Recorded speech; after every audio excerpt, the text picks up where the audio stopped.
കുഞ്ഞുങ്ങളെ പോലെയല്ലേ, നമ്മുടെ കുഞ്ഞുങ്ങളെ പോലെയല്ലേ.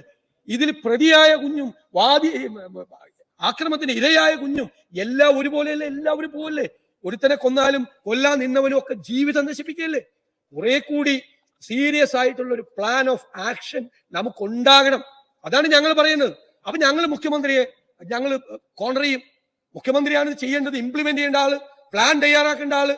പോലീസിനെയും എക്സൈസിനെയും സംസ്ഥാനത്തെ വോളണ്ടിയർ ഏജൻസികളെയും സർക്കാർ ഡിപ്പാർട്ട്മെന്റുകളെയും പ്രതിപക്ഷത്തെയും പൊളിറ്റിക്കൽ പാർട്ടികളെയും വോളണ്ടിയർ സംഘടനകളെയും സാംസ്കാരിക പ്രസ്ഥാനങ്ങളെയും സെലിബ്രിറ്റികളെയും എല്ലാവരെയും ചേർത്തുകൊണ്ടുള്ള ഒരു വലിയ മൂവ്മെന്റ് ഒരു വശത്ത് നടക്കുകയും മറുവശത്ത് വിട്ടുവീഴ്ചയില്ലാത്ത, ഞാൻ ഒരു വാക്ക് കൂടി ചേർക്കുന്നു, പൊളിറ്റിക്കൽ പേട്രണേജ് ദയവ് ഇത് കൊടുക്കരുത്, ദയവ് ഇത് കൊടുക്കരുത്, ദയവ് ഇത് കൊടുക്കരുത്. ഒരു കാര്യം പറഞ്ഞു, ഇവിടെ ഒരു വളരെ പ്രധാനപ്പെട്ട ഒരു പോയിന്റ് പറഞ്ഞു.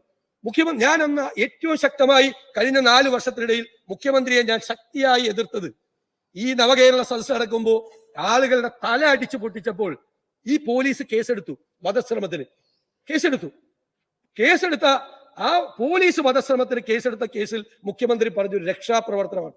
കേരളത്തിന്റെ മുഖ്യമന്ത്രി കസേരയിൽ ഇരുന്നുകൊണ്ട് ഇതുപോലൊരു വധശ്രമത്തിന് കേസെടുത്ത കുറ്റവാളികൾ നടത്തിയത് രക്ഷാപ്രവർത്തനമാണ് എന്ന് അങ്ങ് പറയുമ്പോൾ പോകുന്ന മെസ്സേജ് എന്താ? അതുകൊണ്ടാണ് ഞങ്ങൾ ഭരണത്തിലിരിക്കുന്ന ഭരണത്തിന്റെ തലവൻ അങ്ങനെയല്ലേ കോൺസെൻട്രേറ്റ് ചെയ്യേണ്ടത്, അങ്ങയോടല്ലേ സമ്മർദ്ദം ചെലുത്തേണ്ടത്, അങ്ങനെയല്ലേ അങ്ങയെ കൊണ്ടല്ലേ ഞങ്ങൾ ഇത് ചെയ്യിപ്പിക്കേണ്ടത്. ആ രീതിയിൽ ഞങ്ങളിവിടെ, ഞാൻ സാർ ഒരു കാര്യം പറഞ്ഞ് അവസാനിപ്പിക്കുക, കഴിഞ്ഞ 4 വർഷക്കാലം ഞങ്ങൾ ഇവിടെ ഇരുന്നപ്പോൾ അങ്ങേ അപമാനിച്ചുകൊണ്ടുള്ള ഒരു വാക്കും ഞങ്ങളാരും പറഞ്ഞിട്ടില്ല. ആരും ഏത് വാക്കാ പറഞ്ഞിരിക്കുന്നത്? ഏത് വാക്കാ? ഞാൻ ഈ ഇരിക്കുന്ന സ്ഥാനത്തിരുന്നുകൊണ്ട് അവിടെ ഞങ്ങളുടെ മുഖ്യമന്ത്രിമാരായി ഇരുന്നവരെ ഇവിടെ ഇരുന്നുകൊണ്ട് പറഞ്ഞ കഥകളൊക്കെ നിങ്ങൾക്ക് പലർക്കും അറിയില്ലെങ്കിലും ബഹുമാനപ്പെട്ട മുഖ്യമന്ത്രിക്ക് അറിയാം. എന്നെ അതൊന്നും കൊണ്ട് ഓർപ്പിക്കരുത്. ഞങ്ങളൊരു വാക്കുപോലും പറയില്ല. ഇപ്പൊ രമേശ് ചെന്നിത്തല വിളിച്ചത് മിസ്റ്റർ മുഖ്യമന്ത്രി എന്നല്ലേ, അല്ലാതെ പണ്ട് മുഖ്യമന്ത്രി വിളിച്ചതുപോലെ എടോ ഗോപാലകൃഷ്ണൻ എന്നല്ലല്ലോ. ഞാൻ അവസാനിപ്പിക്കുന്നു. സർക്കാർ അതിശക്തമായ നടപടികൾ സ്വീകരിക്കണം.